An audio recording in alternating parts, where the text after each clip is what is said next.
Lionel Messi അങ്ങനെ ഫുട്ബോളിൽ 900 ഗോളുകളൊന്നുമില്ല ഒരു മൈൽ സ്റ്റോൺ കവർ ചെയ്തിരിക്കുകയാണ്. അത് ലിയണൽ മെസ്സി കവർ ചെയ്യും എന്ന് നമുക്ക് എല്ലാവർക്കും അറിയാമായിരുന്നു. പക്ഷെ എന്ന് കവർ ചെയ്യും എന്ന ചോദ്യം മാത്രമായിരുന്നു.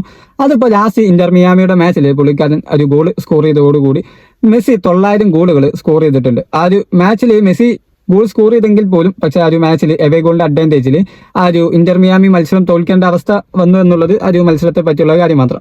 ഏതായാലും മെസ്സി ഇത്തരത്തിലുള്ള 900 ഗോൾ സ്കോർ ചെയ്യുമ്പോൾ അതിൽ ഏതൊക്കെ ക്ലബ്ബുകൾക്ക് വേണ്ടിയാണ് മെസ്സി ഗോൾ സ്കോർ ചെയ്തിട്ടുള്ളത് എന്ന് നോക്കിക്കഴിഞ്ഞാൽ 672 ഗോളുകൾ ബാഴ്സലോണയ്ക്ക് വേണ്ടിയാണ്. അതുപോലെ തന്നെ 32 ഗോളുകൾ PSG വേണ്ടിയാണ്.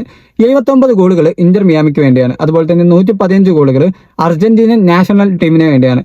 ഇത്തരത്തിലുള്ള 900 ഗോളുകളാണ് മെസ്സി ഈ ഒരു കാലയളവിൽ സ്കോർ ചെയ്തിട്ടുള്ളത്. ഇത് ചരിത്രത്തിൽ 2 താരങ്ങളുള്ളൂ ഈ ഒരു ഗോൾ അടിച്ചിട്ടുള്ളത്. ഒന്ന് ക്രിസ്ത്യാനോ റൊണാൾഡോ, മറ്റൊന്ന് ലിയണൽ മെസ്സി. ഇതിൽ മെസ്സി ഇപ്പോൾ നിലവിൽ 2ാമത്തെ താരമാണ് ഈ 900 ഗോൾ അടിക്കുന്നത്. അതുപോലെ തന്നെ ഫാസ്റ്റസ്റ്റ് ആയിട്ട് 900 ഗോൾ അടിക്കുന്നതിൽ 1ാമത്തെ താരം. കാരണം ക്രിസ്ത്യാനോ റൊണാൾഡോ ഇതിലും കൂടുതൽ കളി കളിച്ചിട്ടാണ് പുള്ളിക്കാരൻ ഈ ഒരു റെക്കോർഡ് എടുത്തിട്ടുള്ളത്. മെസ്സി അത് 38ാമത്തെ വയസ്സിൽ മെസ്സി സ്വന്തമാക്കി എന്നുള്ളതാണ്. അപ്പോൾ എന്താണ് നിങ്ങൾക്ക് ഇതിനെ പറ്റി തോന്നുന്നത്? നിങ്ങളുടെ അഭിപ്രായങ്ങളെല്ലാം താഴെ കമന്റ് ചെയ്യുക. അതുപോലെ തന്നെ ഫുട്ബോൾ കാര്യങ്ങൾ ഇഷ്ടമെങ്കിൽ തീർച്ചയായും നമ്മുടെ ചാനൽ ഒന്ന് സബ്സ്ക്രൈബ് ചെയ്യുക. ഈ ഒരു വീഡിയോക്ക് ലൈക്ക് അടിക്കുക.